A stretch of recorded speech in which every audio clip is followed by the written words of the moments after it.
Sudah terlihat ya para peserta. Nah, saya mulai dulu. Seperti yang saya sebutkan tadi, mungkin kita masih tidak familiar apa sih paliatif, karena mungkin ini sesuatu yang baru. Dibilang baru sebetulnya juga tidak, karena ilmu tentang paliatif ini sudah cukup lama didengungkan oleh para ahli, baik di Indonesia maupun di luar negeri. Namun mungkin wawasannya, pengetahuan kita semua, termasuk saya, mungkin baru mengetahui paliatif ini dalam beberapa tahun terakhir. Nah, apa itu paliatif? Menurut Badan Kesehatan Dunia, paliatif itu adalah suatu pendekatan holistik menyeluruh dalam rangka meningkatkan kualitas hidup pasien dan keluarga untuk menghadapi isu-isu yang berkaitan dengan penyakit kronis atau mengancam nyawa.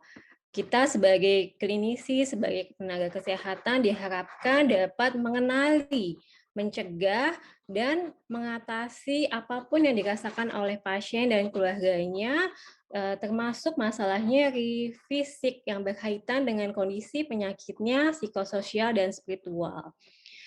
Jadi kalau saya sebagai klinisi mungkin fokus pada medis, tapi ternyata tidak hanya itu yang dibutuhkan oleh pasien-pasien, terutama pasien kanker.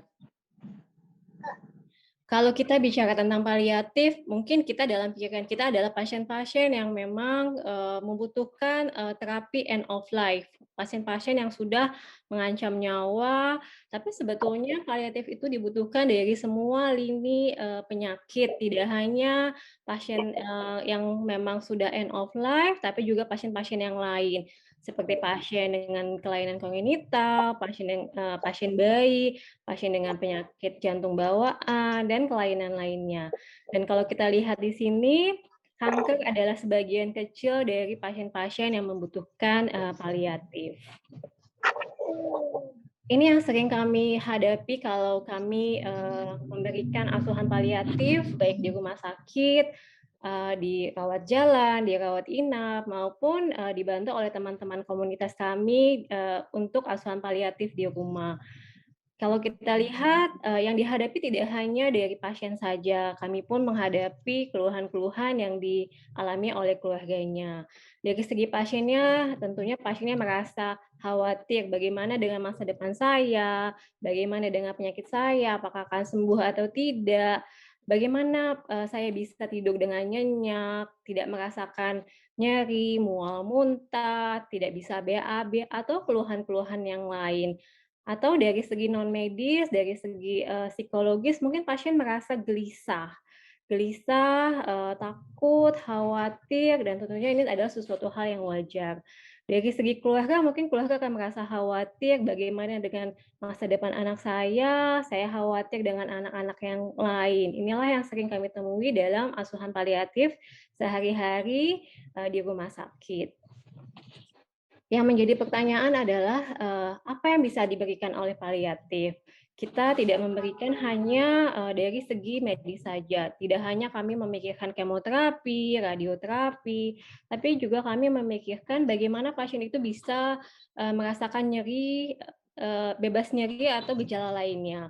Kami juga melihat apakah ada kondisi-kondisi lain yang bisa mempengaruhi pengobatan, karena kita tahu pengobatan kanker itu adalah sesuatu yang sifatnya holistik. Kita tidak hanya memberikan kemoterapi, tapi kita juga harus memikirkan sisi-sisi yang lain yang bisa mempengaruhi penyakit.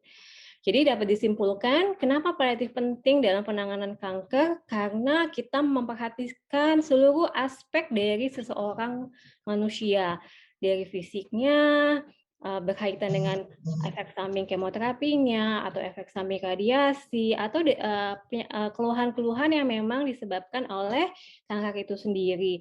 Bagaimana kami bisa mengontrol gejala, apakah ada dampak psikologis yang ditimbulkan oleh sakitnya atau kemonya, dan apakah ada hal-hal seperti spiritual yang bisa membantu. Inilah yang menyebabkan kenapa paliatif itu penting dari pasien-pasien yang mendapatkan penanganan kanker. Karena kita melihat seorang pasien sebagai sesuatu yang holistik.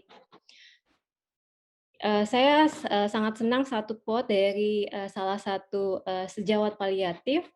Dia mengatakan bahwa kalau kita memberikan terapi paliatif, kalau kita sudah menyebut paliatif, bukan berarti kami sebagai tenaga kesehatan menyerah untuk mengobati pasien, bukan, tapi kita ingin memberikan yang terbaik, memberikan perawatan yang berkelanjutan, yang komprehensif dari A sampai Z, sehingga dalam tata laksana kanker, pasien bisa merasakan hidup senormal mungkin dan kualitas hidup pasiennya akan meningkat. Itulah yang kami harapkan dari segi layanan paliatif. Mungkin itu dari saya, sekian, terima kasih.